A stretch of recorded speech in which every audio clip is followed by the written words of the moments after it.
Hey there, today we're going to dive into a really cool technique, something that can make your writing sound way more formal and sophisticated. And the best part, it's all about tweaking just a few words. So, have you ever wanted your writing to go from just okay to sounding really impressive and eloquent?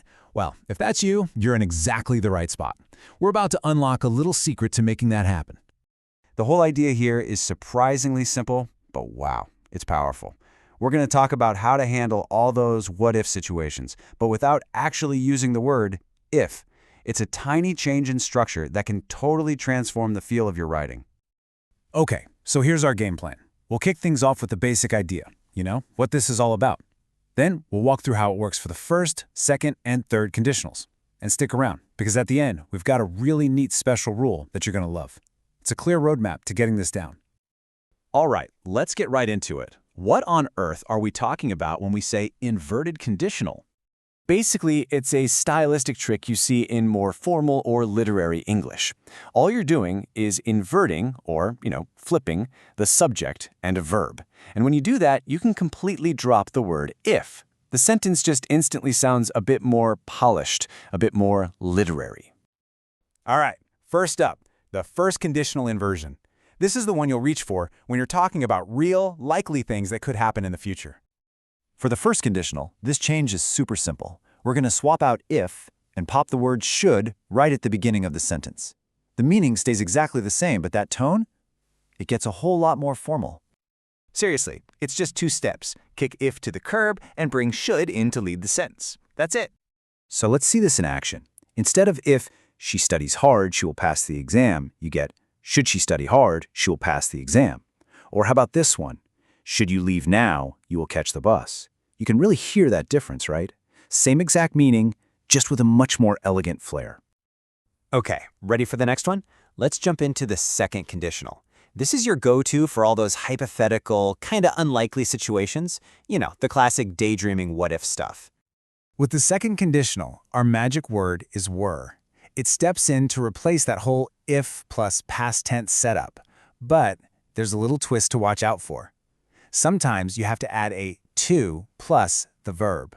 Let's break down how that works. Okay, so the first 2 steps are just like before. Ditch the if and start the sentence with were. Now, for step 3, it all depends on your verb. If your original sentence already had were in it, like if I were a millionaire, then you're golden. You just swap them. But for pretty much any other verb, you've got to add to and then the base form of that verb.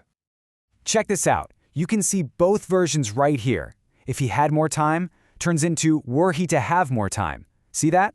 We added to have.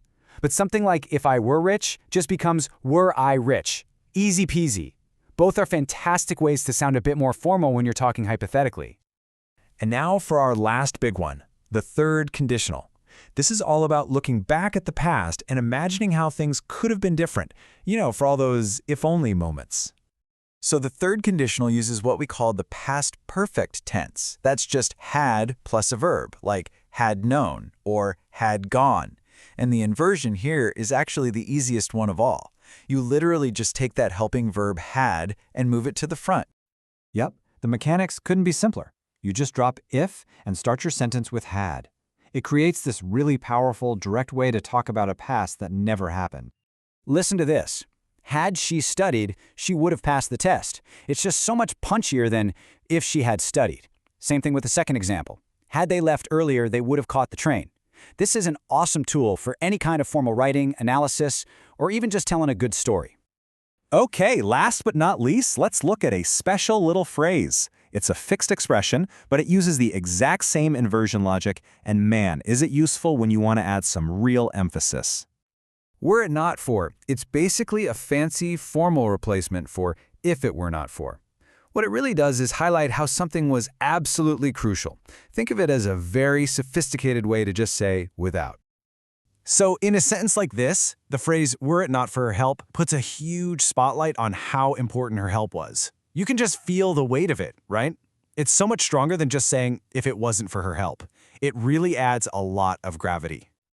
Okay, so let's wrap this up with a quick recap. These are your 3 magic keys to inversion. For real possibilities in the future, you're going to use should.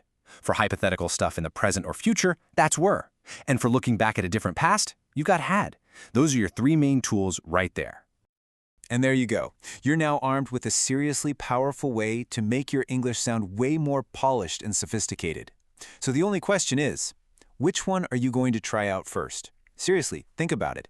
Had you known this little trick before, would your writing have been any different? It's something to consider.